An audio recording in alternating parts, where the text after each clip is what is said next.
கல்லூரத்தில் கல்வி ஒளிபரப்பு சேவையூடாக இணைந்திருக்கும் நான் உங்கள் ஆசிரியர் பா. அசோக்குமார் மற்றொரு கணித வினாத்தாளுடன் உங்களை சந்திப்பதை பெரும் மகிழ்ச்சி அடைகின்றேன்.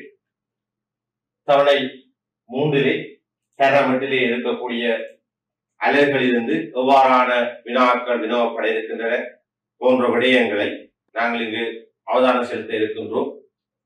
இங்கு வரக்கூடிய வினாத்தாள் பற்றி நாங்கள் விடையளித்து அவற்றிலிருந்து பலன்களை நாங்கள் பெற்றுக்கொள்வோம் என்பதை நாங்கள் அவதானம் செலுத்துவோம். இது ஒரு வினாத்தாள் பற்றி அவதானத்தை நாங்கள் செலுத்துவோம். 1 தொடக்கம் 5 வரையான வினாக்களை தரப்பட்ட கூற்றுக்கள் சரியாயின் சரியெனவும் பிழையாயின் பிழையெனவும் அடைப்பினுள் உள்ளடியிடுக என தரப்பட்டுள்ளது. அந்த வகையில் முதலாவது 3, 6, 12, 24 என்பது இங்கு 2 பெருக்கப்பட்டுக் கொண்டிருந்தது. ஆகவே என்பது ஒரு எண்கோலமாகும். ஆகவே இவர் 2 பெருக்கினால் 6, 6 2 பெருக்கும் போது 12, 12 2 பெருக்கும் போது 24, 24 2 பெருக்கும் போது 48 வரும். ஆகவே இங்கு ஒரு கோல ஒழுங்கு காணப்படுகின்றது. ஆகவே இது ஒரு எண்கோலமாகும். 1, 3, 5 எண்கோலத்தில் பொது உறுப்பு 2 ஆகும். 1, 3, 5 எனும் எண்கோலம் ஒரு ஒற்றை எண்கோலமாகும். இதன் பொது உறுப்பை நாங்கள் சரி பார்ப்போம். 2 எண் சய 1 எண்ணுக்கு நீங்கள் 1 பிரதியிடும் போது முதலாவது இலக்கம் பெற வேண்டும். 2 தர 1 சய 1 ஆகவே 1. எண்ணுக்கு 2 பிரதியிடும் போது இரண்டாம் இலக்கம் பெறப்பட வேண்டும். ஆகவே 2 தர 2 சய 1 4 சய 1 3 ஆகும். ஆகவே இது ஒரு ஒற்றை எண்ணுக்குரிய பொது உறுப்பாகும். ஆகவே அந்த எண்கோலம் இந்த 2 சய 1 என்னும் பொது உறுப்பை உடைய ஒரு எண்கோலமாக பார்க்கப்படுகின்றது. அடுத்த வினாவை கவனியுங்கள். மறை 15 மறை 8 இவற்றை கூட்டும் பெருமானம் மறை 5 மறை 18 கூட்டும் போது 23 என்பது சரியான விடை. ஆனால் அடையாளம் மறை அடையாளம் விடப்பட வேண்டும். எப்போதும் திசை கொண்ட எண்களை கூட்டும் போது பெரிய எண்ணின் அடையாளமே விடையிட வேண்டும். பெரிய எண் மறை மறை 23 வர வேண்டும். ஆனால் இங்கு நேர் 23 விடப்பட்டுள்ளது. ஆகவே இந்த விடை தவறானதாகும். இங்கு ஒரு நேர்கோட்டில் அமைந்திருக்கக்கூடிய கோணங்கள் பற்றி கருத வேண்டும். ஒரு நேர்கோட்டிலே அமைந்திருக்கக்கூடிய கோணங்கள் 180 வகையாகும். ஆகவே எக்ஸுடன் 100 கூட்டும் போது 180க்கு சமனாகும் என்பது சரியான விடையாகும். ஆகவே ஒரு நேர்கோட்டில் அமைந்துள்ள கோணங்கள் 180 வகை என்ற அடிப்படையிலே இது சரியாக பார்க்கப்படுகிறது. சதுரமுகி ஒன்றின் ஒரு உச்சியில் சந்திக்கும் விளிம்புகளின் எண்ணிக்கை. சதுரமுகி ஒன்றில் ஒரு உச்சியில் சந்திக்கும் விளிம்புகளின் எண்ணிக்கை 4 ஆகும். ஆகவே நாங்கள் சதுரமுகியை நாங்கள் வரைந்து பார்ப்போம். சதுரமுகி இருக்கின்றது, ஒரு உச்சி காணப்படுகின்றது. இதில் சந்திக்கும் விளிம்புகளின் எண்ணிக்கை 4 காணப்படவில்லை. ஆகவே இது ஒரு பிழையா தவறான கூற்று ஆகும். அடுத்த வினாவுக்கு செல்வோம். தரப்பட்ட சரியான விடை தெரிஞ்சு அதுங்கள் கோரிடுக. இங்கு தர உருவிலே முக்கோணியின் சுற்றளவு. இங்கு சமண அடையாளம் காட்டப்பட்டிருப்போம். இவர் 8 சென்டிமீட்டர் என நீங்கள் கண்ட இடம் உண்டு. ஆகவே சுற்றளவு என்பது ஒரு தள உருவை சுற்றி வர இருக்க நீளம் சுற்றளவாக கருதப்படுகிறது. ஆகவே அந்த வகையில் நாங்கள் பார்க்கும் போது முழுதாக நாங்கள் கூட்டும் போது 8 கூட்டும் போது 13 5 18 சென்டிமீட்டர் என்பது சரியான விடையாக பார்க்கப்படுகிறது. ஒழுங்கான எண்முகி ஒன்றிலே உச்சிகளின் எண்ணிக்கை. ஒரு ஒழுங்கான எண்முகி 8 முகங்களை கொண்ட எண்முகியில உச்சிகள் எண்ணிக்கை நாங்கள் பாதானம் செலுத்துவோம். ஒரு எண்முகி இவ்வாறு தான் காணப்படும். இங்கு உச்சிகள் இதிலே 4 உச்சிகள் காணப்படும். மேலே ஒரு உச்சி 5 உச்சி, கீழே உச்சி 6 உச்சிகள் இங்கு காணப்படும். ஆகவே சரியான விடை 6 எனவே கோவையை விரித்தெழுதினால் கோவையை விரித்தெழுது என்பது அடைப்பு நீக்குவது என்பதாம்.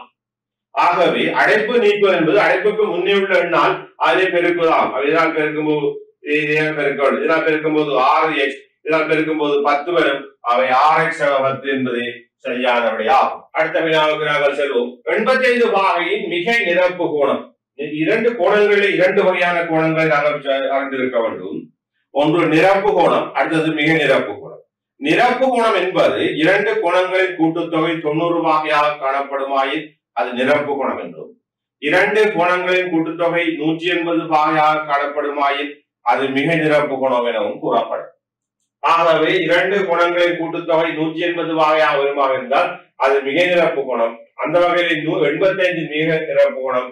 180 இருந்து நீங்கள் 85 கழித்தலாக இருந்தால் அதன் விடை 95 வகை என்பதாகும். ஆகவே மிக நிரப்பு கோணம் 95 வகை என்பதே சரியான விடை.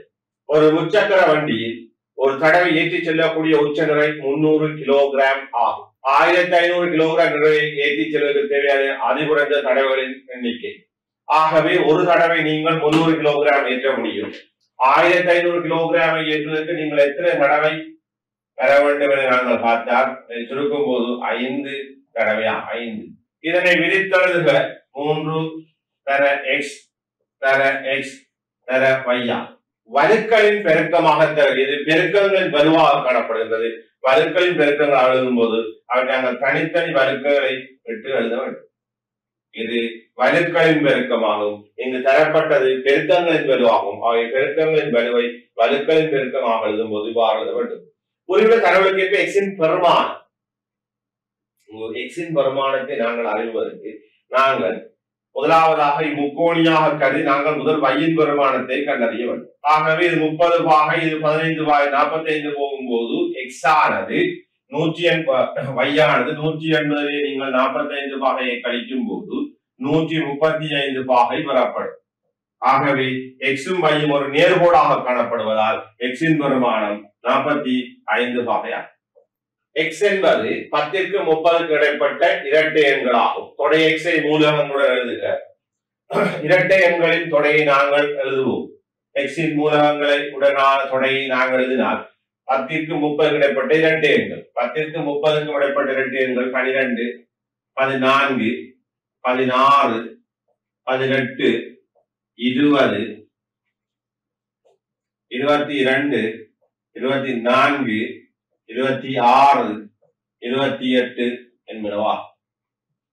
NX-இன் பெருமானம்.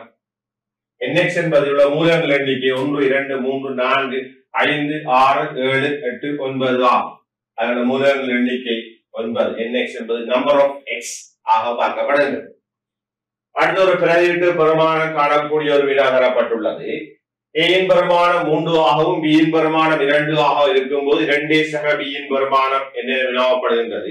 ஆகவே ஏக்கு பதிலாக ஏக்கு தரப்பட்ட பெருமானத்தையும் பிக்கு பதிலாக நாங்கள் பிக்கு தரப்பட்ட பெருமானத்தையும் இங்கு பிரதியிடப்பட வேண்டும்.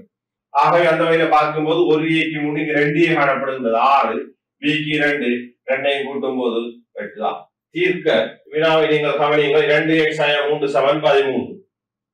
ஆகவே இந்த வினாவை நாங்கள் தீர்ப்பதற்காக எக்ஸை காண்பதற்காக முதலில் இந்த 3ஐ நாங்கள் இங்கிருந்து அகற்ற வேண்டும். ஆகவே 3ஐ அகற்றும் போது 3ஐ நாங்கள் 2 பக்கமும் கூட்டிக் கொள்ள வேண்டும். சமன்பாட்டு ஒரு தராசு போன்றது. ஆகவே 2 பக்கமும் சமனான வேலைகளை செய்யும் போது சமன்பாட்டில் மாற்றம் ஏற்பட மாட்டாது. இப்போ நீங்கள் சுருக்கும் போது 2x = 16 ஆக வருகின்றது. ஆகவே x = 8 ஆகும். சுருக்கு 10லே 2.5ஐ கழிக்கும் போது விடை 7.5 பெறப்படும். 7.5ஐ நீங்கள் 2.5 ஆல் பிரிக்கும் போது விடை 3 ஆகும். அடுத்த வினாவுக்கு செல்வோம். 10 சென்டிமீட்டர் நீளமும் 6 சென்டிமீட்டர் அகலமும் உடைய ஒரு செவ்வகம் தரப்பட்டுள்ளது. இதிலே 3 சென்டிமீட்டர் பக்கமுடைய சதுர துண்டு ஒன்று உருவில் காட்டியவாறு வெட்டி நீக்கப்பட்டவின் எஞ்சிய பிரதேசம் மீதியா பெறப்படும் இரட்டிய பிரதேசத்தின் பெறப்படவை காண்பு. நீக்கப்பட்டு இரட்டிய பிரதேசம் மீதியா பெறப்படுகின்றது. இரட்டிய பிரதேசம் பெறப்படும் இதன் பெறப்படவே கேட்கப்படுகின்றது. ஆகவே நாங்கள் இவ்வாறான கணக்குகளுக்கு செய்யும் போது பெரிய செவ்வகத்தின் பரப்பளவிலிருந்து வெட்டியேற்றப்பட்ட சிறிய சதுரத்தின் பரப்பளவை நாங்கள் கழிக்கும் போது இதன் பரப்பளவை அறிந்து கொள்ள முடியும். ஆகவே பெரிய சதுரத்தின் பரப்பளவு 10 தர 60, 10 தர 6 இருந்து நீங்கள் 3 தர 3ஐ கழிக்க வேண்டும். ஆகவே நாங்கள் அதனை 60 9ஐ கழிக்கும் போது 51 வரப்படும் சென்டிமீட்டர் வர்க்கமாகும். 3a வர்க்கம் y வர்க்கம் 12ax வர்க்கம் கோவையின் பொது காரணியை வேறுபடுத்துக. இவ்விரண்டு காரணிகளின் பொதுவானங்களை நாங்கள் வேறுபடுத்தும் போது 3a நீங்கள் காரணிப்படுத்த முடியும். 3a காரணிப்படுத்தும் போது இங்கு பெறப்படுவது y வர்க்கம் 4ax என்பதா. 20வது வினா உருவிலே BAC காணப்படுகின்றது. உருவிலே BAC காணப்படுகின்றது. x பாகை என தரப்பட்டுள்ளது. BAC இதனை x பாகை என நாங்கள் கூறிக்கொள்வோம். தரப்பட்டுள்ளது. ABCயின் பருமனை x சார்பில் காண்க. ABCயின் ACB இதன் பருமனை x சார்பில் காணும்போது x சார்பில் இதன் பருமனை காணும்போது ACB ஆனது 90 sin x ஆக காணப்படும். நீங்கள் செய்வதற்கு இலவாக 90 சக x சக ACB 7 180 பாக என எழுத முடியும். இதிலிருந்து நீங்கள் ACB ஆனது 90 சக x என கருத முடியும். ஒரு பின்ன கணக்கு தரப்பட்டுள்ளது. இந்த பின்னங்களை நாங்கள் எவ்வாறு சுருக்குவது என்பது பற்றி அவதானம் செலுத்துவோம். பாருங்கள், முதலில் நாங்கள் முறைமையில்லா பின்னங்களாக மாற்றிக்கொள்ள வேண்டும். முதலில் நாங்கள் முறைமையில்லா பின்னங்களாக மாற்றுவதற்கு பகுதி எண்ணையும் அதன் முழு எண்ணையும் பெருக்கி தொகுதி எண்ணுடன் சேர்க்க வேண்டும். 5 ஐ 3ஆல் பெருக்கும் 4ஐ 3ஆல் பெருக்கும் போது 12 3 15 4 தர I2 10 12 கிளை. ஆகவே நாங்கள் சுருக்கும் போது இதனை சுருக்கும் போது 3, இதனை சுருக்கும் போது கிளை 1 காணப்படுகின்றது. இதனை சுருக்கும் போது 3 கிளை 1 காணப்படும் போது அதனுடைய 9 ஆகும். விகிதத்தை நீங்கள் சதவீதமாக மாற்றுவதற்கு விகிதத்தை முதலில் நீங்கள் பின்னமாக எழுதிக் கொள்ள வேண்டும். விகிதத்தை நீங்கள் பின்னமாக எழுதும் போது அங்கே இருக்கக்கூடிய இரண்டாவது விகிதமானது பகுதி எண்ணாகவும் முதலாவது இருக்கக்கூடிய தொகுதி எண்ணாகவும் வரப்படும். ஆகவே இதனை நீங்கள் பார்க்கும் போது இவற்றை நீங்கள் 25ஆல் பெருக்க முடியும். இவற்றை நீங்கள் 25ஆல் பெருக்கும் போது பகுதி எண்ணை 100 ஆக்கும் நோக்கத்தோடு பெருக்கும் போது கிளை 100 75%. 12ஆல் பெருக்கினால் 420 பெறப்படுகின்றது. இங்கு 420 பெறப்பட்டால் 0.35ஐ 1.2ஆல் பெருக்கும் போது என்ன விடை பெறப்படும் என்பது கேள்வி. தசமன்களை நாங்கள் பெருக்கும் போது ஒரு விடயத்தை கவனிக்க வேண்டும். தசமன்களில் கணக்கில் தரப்பட்ட தசமங்களின் எண்ணிக்கைக்கு சமனான எண்ணிக்கை விடையிலும் அமைதல் வேண்டும். ஆகவே அந்த வகையில் நாங்கள் பார்க்கும் போது தரப்பட்ட தசமங்கள் எண்ணிக்கைக்கு சமனான தசமங்கள் எண்ணிக்கை விடையில் இருக்கு என்பதை நாங்கள் எண்ணி பார்ப்போம். அந்த வகையில் பார்க்கும் போது இங்கு 2 தசமம் காணப்படுகின்றது. இங்கு ஒன்று மொத்தமாக 3 தசம ஆனந்தளி காணப்படுகின்றது. அடுத்த வினாவுக்கு நாங்கள் செல்வோம். ஓவை மையமாக உடைய வட்டத்தில் விளக்கப்பட்ட பிரதேசங்கள் எவ்வாறு அழைக்கப்படும் என கேட்கப்படுகின்றது. எங்கு நிலட்டப்பட்ட பிரதேசம் ஈயை பொறுத்தளவில் அது ஆனது வட்ட துண்டம் என அழைக்கப்படும். வட்ட துண்டம் அல்லது சிறிய துண்டம் என அழைக்கப்படும். வட்ட துண்டம் அல்லது சிறிய துண்டம் என அழைக்கப்படும். சிறி துண்டம் என அழைக்கப்படும். பி ஆனது ஆரை சிறையாக அழைக்கப்படும். பி ஆனது ஆரை சிறை. உள்ள தகவலை கொண்டு எக்ஸின் பெருமானத்தை காண்க. எங்கு இருக்கக்கூடிய எக்ஸின் பெருமானத்தை நாங்கள் எவ்வாறு அறிய முடியும் என்பதை பற்றி அவதானம் செலுத்துவோம். எங்கு புறக்கோணங்களின் கூட்டுத்தொகை நாங்கள் பார்க்க முடியும். ஒரு நாட்பக்கலின் புறக்கோணங்களின் கூட்டுத்தொகை 360 வகையாகும். அந்த வகையில் நாங்கள் புறக்கோணங்களாக இருக்கக்கூடியவை 100, 60, 105, அதன் பின்னர் எக்ஸ் உலகத்தையும் கூட்டும் போது அது 360 பாகைக்கு சமனாக காணப்படும். ஆகவே எல்லாத்தையும் நாங்கள் கூட்டும் போது 265 பாகை சக எக்ஸ் ஆனது 360 பாகைக்கு சமனாகும். ஆகவே எக்ஸ் ஆனது 360 இருந்து 265 கழிப்பதற்கு சமனாக இருக்கும். ஆகவே எக்ஸை நீங்கள் பார்க்கும் போது 95 பாகையாக காணப்படும். எக்ஸ் ஆனது 95 பாகையாக காணப்படும். ஆகவே பகுதி ஒன்றிலே 25 வினாக்கள் பரீட்சைக்கு வரக்கூடிய வினாக்களை நாங்கள் பார்த்திருக்கின்றோம். இப்போது நாங்கள் பகுதி 2க்கு செல்ல இருக்கின்றோம். நாங்கள் ஒவ்வொரு வினாவாக இதை அவதானித்துக் கொண்டு செல்வோம். இங்கு ஒரு பின்னம் பற்றிய வினாவானது முதலாவது வினாவாக தரப்பட்டுள்ளது. 6 3 எனும் கலப்பு எண்ணை முறைமையில்லா பின்னமாக தருக. இது ஒரு கலப்பு எண்ணை முறைமையில்லா பின்னமாக மாற்றுவதற்கு 6 3 பகுதி எண்ணை முழு எண்ணால் பெருக்கி அதனுடன் நாங்கள் தொகுதி எண்ணை சேர்க்க வேண்டும். ஆகவே 6 3 18 ஒன்றை கூட்டும் போது 19 கீழே 3 காணப்படும். ஆகவே கலப்புகண்ணை இது கலப்புகண், இது முறைமையில்லா பின்னமாகும். சமவெளி பின்னம் ஒன்றை பகுதியை 100 ஆகுமாறு எழுதுக. பகுதியை 100 ஆவதற்காக நாங்கள் இவனை 25 நாள் பெருக்க வேண்டும். இதை 25 நாள் பெருக்கும் போது பகுதி எண் 100 காணப்படும். ஆகவே 25 100.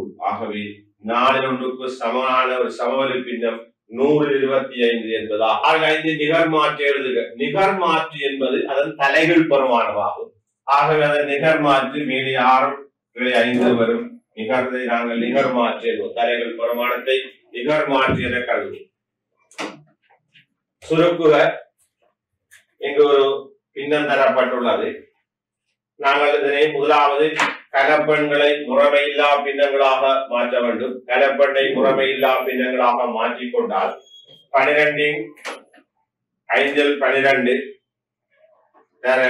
15 24 15 இதை நாங்கள் சுருக்கும் போது 3 கிளை சுருக்கும் போது 2 பெறப்படுகிறது. 12 24 சுருக்கும் போது 2 5 சுருக்கம் 3 2. இதை நீங்கள் கலப்பெண்ணாக மாற்றிவிட்டதாக இருந்தால் 1 2 1 1 நீங்கள் வாசிக்க முடியும். ஒரு வகுத்தல் கணக்கு தரப்பட்டுள்ளது. வகுத்தல் கணக்கை நாங்கள் செய்வதற்காக முதலாவது நாங்கள் இதன் முறைமையில்லா பின்னமாக மாற்றிக்கொள்வோம். 7 2 14 3 17 கீழே 7 காணப்படுகின்றது. 34 கீழே 28 காணப்படுகின்றது. வகுத்தல் கணக்கை நீங்கள் அணுகும் போது வகுத்தலை நீங்கள் பெருக்கலாக மாற்றியே செய்ய முடியும். நேரடியாக வகுத்தல் கணக்குகளை உங்களால் செய்ய முடியும். ஆகவே நாங்கள் பெருக்கலாக மாற்றும்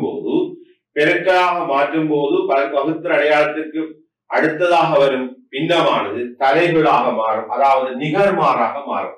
ஆகவே அந்த வகையில் நாங்கள் பார்க்கும் போது 7 நீங்கள் தரையாக மாற்றும் போது இவர் தலைகளாக மாற்றப்பட நிகர்மாறாக வருவார். ஆகவே அந்த வகையிலே 28 மேலே கீழே 34 வரப்படும். இப்போது நீங்கள் இதனை சுருக்கிக் கொள்ள முடியும். 17 ஒரு முறை காணப்படுகின்றது, 2 முறை காணப்படுகின்றது, இங்கே ஒரு முறை, இங்கே 4 முறை காணப்படுது. ஆகவே 4 இதன் விடை 2 ஆகும். விளையாட்டு காரொன்றை 1 லிட்டர் எரிபொருளில் 6.25 மீட்டர் தூரம் செல்லும். இது 9.25 லிட்டர் எரிபொருளில் செல்லக்கூடிய தூரத்தை காண்க. 1 லிட்டர் எரிபொருளில் 6.25 கிலோமீட்டர் தூரம் செல்லக்கூடியது. இது 9.4 லிட்டர் எரிபொருளில் செல்லக்கூடிய தூரத்தை காண்க. ஆகவே இது 1 லிட்டரில் 6.25 கிலோமீட்டர் தூரம் செல்லுமாயின் இது 9.4 லிட்டரில் எவ்வளவு தூரம் செல்லும் என்பது கேள்வி. ஆகவே இவ்வாறு கணக்கை நாங்கள் செய்யும் போது இவரை நாங்கள் சாதாரணமாக பின்னங்களை வைத்து யோசிக்காமல் ஒரு பெருமானத்தை வைத்து யோசிப்போம். ஒரு விளையாட்டுக்காரன் 1 லிட்டர் எரிபொருளில் 50 கிலோமீட்டர் தூரம் செல்லுவதை நாங்கள் எடுத்துக்கொள்வோம். இது 5 லிட்டர் எரிபொருளிலே எவ்வளவு தூரம் செல்லும் என கேட்கப்பட்டுள்ளது. ஆகவே நாங்கள் 1 லிட்டர் எரிபொருளை செல்லும் தூரம் 50 என்றால் 5 லிட்டர் எரிபொருள் நாங்கள் பெருக்கிக் கொள்ள வேண்டும். அதே போன்றுதான் பின்னங்கள் தரும்போது நாங்கள் இலகுவா யோசிப்பது கடினமாயிருப்பதால் இவற்றை நாங்கள் காண்பதற்காக 6.25 1 லிட்டர் 6.25 1 லிட்டரிலே ஆகவே 9.4 லிட்டரிலே எவ்வளவு செல்வம் என்பதை பார்ப்பதற்கு நாங்கள் அவற்றை பெருக்கிக் கொள்ள வேண்டும். ஒன்றுக்கு தந்து நாங்கள் கலருக்கு காணும் போது அவற்றை நாங்கள் பெருக்கும் போது அதன்படியை பெற்றுக் கொள்ள முடியும்.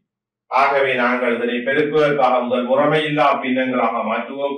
27 கீழ் 4 என 4 கீழ் 9 இதனை சுருக்கும் போது 3 என விடை கிடைக்கப்படும். ஆகவே இந்த 9.4 லிட்டர் எரிபொருளை செல்லக்கூடிய தூரமானது 3 கிலோமீட்டர். ஆக இவ்வாறு பின்ன கணக்கு வரும்போது நாங்கள் எங்களுக்கு தெரிந்த பெருமானம் ஒன்றை இட்டு பார்ப்பதன் மூலம் அதை நாங்கள் என்ன கணிதத்திற்கு உட்படுத்தப்பட வேண்டும் என்பதை பற்றிய தெளிவான முடிவுக்கு வர முடியும். இரண்டாவது வினாவுக்கு நாங்கள் செல்வோம். திசை கொண்ட எண்கள் பற்றிய வினா காட்டப்பட்டுள்ளது. மறை 3 சக 5 நாங்கள் இவற்றை சேர்க்கும் போது நேர் 2 வரப்படும். நேர் 3 சக நேர் 5 நேர் 8 என்பதாகும். தீர்க்க இவ்வாறான கணக்கை நாங்கள் எவ்வாறு தீர்த்துக் கொள்வது? முதலாவதாக நாங்கள் எக்ஸை காண்பதற்காக எக்ஸை தவிர்த்து ஏனைய எண்களை அல்லது ஏனைய இருக்கக்கூடிய ஆங்கில எழுத்துக்களை நாங்கள் அகற்ற வேண்டும். முதலில் நாங்கள் 5 அகற்றுவதற்காக 2 பக்கங்களிலும் 5ஐ கூட்டிக் கொள்ளும். ஆகவே 7x ஆனது 35 காணப்படுகிறது. 2 பக்கம் நீங்கள் 7ஆல் வகுக்கும் போது x. இதே போன்று இந்த கணக்கை நாங்கள் 2 முறைகளில் செய்ய முடியும். ஒரு முறை அடைப்பை நீக்குவதன் மூலம் செய்ய முடியும், அல்லது நீங்கள் அடைப்புக்கு முன்னுள்ள எண்ணால் 2 பக்கமும் சமன்பாட்டை வகுப்பதன் மூலம் அவற்றை செய்ய முடியும். ஆகவே நாங்கள் 2 பக்கம் 2ஆல் வகுப்பதன் மூலம் இலகுவாக இவற்றை நீங்கள் காண முடியும். 3x - 2 ஆனது 7 ஆகும். 2 பக்கம் நாங்கள் 2ஐ சேர்க்கும் போது 3x - 2 சக 2 7 7 ஆகும். ஆகவே 3x ஆனது 9 பார்க்கப்படுகிறது. ஆகவே x ஆனது அதன் விடை 3 ஆகும். அட்சரகணியங்கள் சுருக்குதல். அட்சரகணியங்களை சுருக்கும் போது நிகர்த்த உறுப்புகளை நாங்கள் கூட்டவோ கழிக்கவோ முடியும். நிகரா உறுப்புகளை கூட்டவோ கழிக்கவோ முடியாது. நிகர்த்த உறுப்புகள் என்பது ஒரே இனங்களை உடைய உறுப்புகள். x 10x 3x எல்லாம் நிகர்த்த உறுப்புகளாகவும், y x இவை 2 சேரும் போது இவை நிகரா உறுப்புகளாகவும் பார்க்கப்படுகிறது. அந்த வகையில் நாங்கள் பார்க்கும் போது இங்கு நிகர்த்த உறுப்புகள் 2ஐயும் கூட்ட முடியும். ஆகவே 4x. இவை 2 நிகர்த்த உறுப்புகள் கூட்ட முடியும் 5y. இவை 2 நிகரா உறுப்புகள். ஆகவே இதனை கூட்ட முடியாது. இதன் விடை 4x 5y என்பதாகும். இங்கு நிகர்த்த உறுப்புகள் 5x 4x 2ஐயும் கூட்டும் போது 9x பெறப்படுகின்றது. நிகர உறுப்புகள் மறைவை நேர் 3y கூட்டும் போது நேர் 2y காணப்படுகிறது. ஆகவே 9x 2y என்பது ஒரு நிகர உறுப்புகளாவுடைய கோவைகளாக காணப்படுவதால் 9x 2y நாங்கள் சேர்க்க முடியாது. மூன்றாவது வினாவுக்கு நாங்கள் வருவோம். 3 7 11 என்ற தொடரில் அடுத்து வரும் உறுப்புகளுடைய வித்தியாசத்தை காணுங்க. அடுத்து வரும் இரு உறுப்புகளுடைய வித்தியாசத்தை காண்பதற்காக 2வது எண்ணிலிருந்து 1வது எண்ணை கழிக்க வேண்டும். ஆகவே நாங்கள் 7 3ஐ கழிக்கும் போது 4 வரப்படும். ஆகவே அடுத்து வரும் இரு எண்களுக்கு இடையிலான வித்தியாசம் 4 ஆகும். பொது உறுப்பை காண்க. பொது உறுப்பு என்பது எண்ணாம் உறுப்பை பொது உறுப்பை நாங்கள் கருதிக் கொள்வோம். அந்த வகையில் நாங்கள் பொது உறுப்பை எழுதிக் கொள்வதற்காக முதலாவது 4 பொது வித்தியாசம். ஆகவே 4 எண் 5 3 காணப்படுகிறது. 1ஐ கழிக்கும் போது 4 எண் 1 என்பது என்பது உறுப்பாகும். எண்ணுக்கு 1ஐ பெயரும் போது விடை 3 வர வேண்டும். எண்ணுக்கு 2ஐ பெயரும் போது விடை 7 வர வேண்டும். 39 என்பது எத்தனையாவது உறுப்பு? இந்த எத்தனையாவது உறுப்பு அனைத்துக்குமான ஒரே ஒரு செய்முறை காணப்படுகிறது. பொது உறுப்பை நீங்கள் அந்த எண்ணுக்கு சமப்படுத்துவதாகும். ஆகவே நீங்கள் 39க்கு சமப்படுத்தி இதை தீர்த்தெடுக்கும் போது எண்ணின் பெருமானம் காணப்படுகின்றது. ஆகவே 4 எண் 1 1ஐ சேர்க்கும் போது 39 சக 1 வெட்டுப்படும். ஆகவே 4 எண் 40. ஆகவே 2 பக்கம் 4 வகுக்கும் போது எண் 10 ஆகும். 15ஆம் உறுப்பை காண்க. பொது உறுப்புக்கு நீங்கள் 2ஐ போட்டால் 2ஆம் உறுப்பு வரப்படும், 10ஐ போட்டால் 10ஆம் உறுப்பு வரப்படும், 15ஐ போட்டால் 15ஆம் உறுப்பு வரப்படும். ஆகவே நீங்கள் 15ஆம் உறுப்பை பெறுவதற்காக எண்ணுக்கு போல நீங்கள் 15ஐ பெற வேண்டும். ஆகவே 4 எண் 1 எண்ணுக்கு நீங்கள் 15ஐ பெறும் போது ஆகவே 15 தர 4 தர 15 1 ஆகவே 60 1 59 ஆகும். ஆகவே 15ஆம் உறுப்பானது இவன் தொடரிலே 59 பார்க்கப்படுகின்றது. இத்தொடரின் முதலாம் தொடர் தரப்பட்டுள்ளது Q ஆகும்.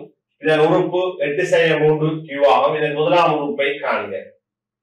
ஆகவே முதலாம் உறுப்பு பெறுவதற்காக நீங்கள் Q கொண்டப்படும் போது முதலாம் உறுப்பு பெறப்படும். ஆகவே 8 3 தர 1 ஆகவே 8 3 அது சமன் 5 ஆகும். 10ஆம் உறுப்பை காண்க. ஆகவே நாங்கள் Qக்கு பதிலாக 10ஐ எழுதும் போது நாங்கள் 10ஆம் உறுப்பை பெற்றுக் கொள்ள முடியும். ஆகவே 8 3 தர 10 நீங்கள் பெருக்கும் போது 8 30 ஆகவே மறை 22. ஆகவே நீங்கள் 10ஆம் உறுப்பு T10 ஆனது மறை 22 ஆகும். 10ஆம் உறுப்பு T10 சமன் ஆகிறது. ஆகவே T10 மறைவிடக்கட்டா. நான்காவது வினாவுக்கு செல்வோம். கான்கிரீட் கலவை ஒன்றிலே சீமேந்து கல் ஆகிய கனோடு வீதம் 3:2 ஆகவும் கல்மண் ஆகியவற்றுக்கிடையா வீதம் 4:1 ஆகும் அமைந்திருக்கிறது. இங்கு சீமேந்து கல்மண் ஆகியவற்றுக்கு வீதத்தை கண்டு அதன் எளிய வடிவில் தருக. நாங்கள் இங்கு 2 விகிதங்கள் தரப்பட்டது. ஆகவே நாங்கள் இவற்றை ஒரு வீதமாக மாற்ற வேண்டும். எங்க சீமெந்து கல்லுக்கு முடிவில் ஒரு வீதம், கல்லுக்கு மணலுக்கு முடிவில் ஒரு வீதம் காணப்படுகிறது. ஆகவே இந்த 3 வீதங்களை ஒன்றாக ஆக்கும் முறையை கவனியுங்கள். சீமேந்து கல் மண், சீமேந்தும் கல்லும் 3:2 ஆகவும் கல்லும் மணலும் 4:1 ஆகவும் காணப்படுகிறது. ஆகவே நீங்கள் சீமேந்து கல் மணல் 3 வீதத்தை நீங்கள் காண்பதற்கு இதை முதல் பெருக்க வேண்டும். 4 12 இதனால் பெருக்க வேண்டும். 4 2 8 பிறகு இதனை நீங்கள் இதனால் பெருக்க வேண்டும். 1 2 2 இவ்வாறு எழுதும் முறை சிக்ஸாக் முறை என குறிப்பிடப்படுகிறது. சிக்ஸாக் முறையோடாக நீங்கள் அவற்றை கண்டுபிடிக்க முடியும். இப்போ நீங்கள் சுருக்கி எளிய வழியை பெற்றுக் கொள்வதற்காக நாங்கள் ஒரு பொதுவான எண்ணினால் இவற்றை நீங்கள் 2 சுருக்கும் போது 6 4க்கு 1 ஆகும். அதாவது சீமெந்தானது 6 அளவு போடப்படுவது, அதன் அளவு 6 இருக்கும் போது கல்லின் அளவானது 4 மணலின் அளவானது 1 காணப்படும். இவ்வாறான கான்கிரீட் கலவை ஒன்றில் கல்லின் அளவானது கலவையின் எந்த பின்னமாகும். இங்கு காணப்படும் கல்லின் அளவானது கலவை மொத்தமாக 11 பங்கு காணப்படும். இந்த கலவையிலே 6:4:1 11 பங்கு காணப்படும். இதிலே இங்கு காணப்படும் கல்லின் அளவானது கல்லானது 4 பங்கு காணப்படுகின்றது. ஆகவே மொத்த கலவையில் உள்ள கல்லின் பின்னமானது நாங்கள் பார்க்கப்படுகின்றது 6:11 ஆகும். 110 சாட்சியல் கலவை இவ்வாறு கான்கிரீட் கலவை ஒன்று சீமெந்து மணல் ஆகிய கலவைக்கு கண்டு அவற்றின் வித்தியாசத்தை காணும். இங்கு 110 கலவையானது. ஆகவே நாங்கள் பார்க்க முடியும் 11 பங்கு மொத்த கலவை காணப்படுகின்றது.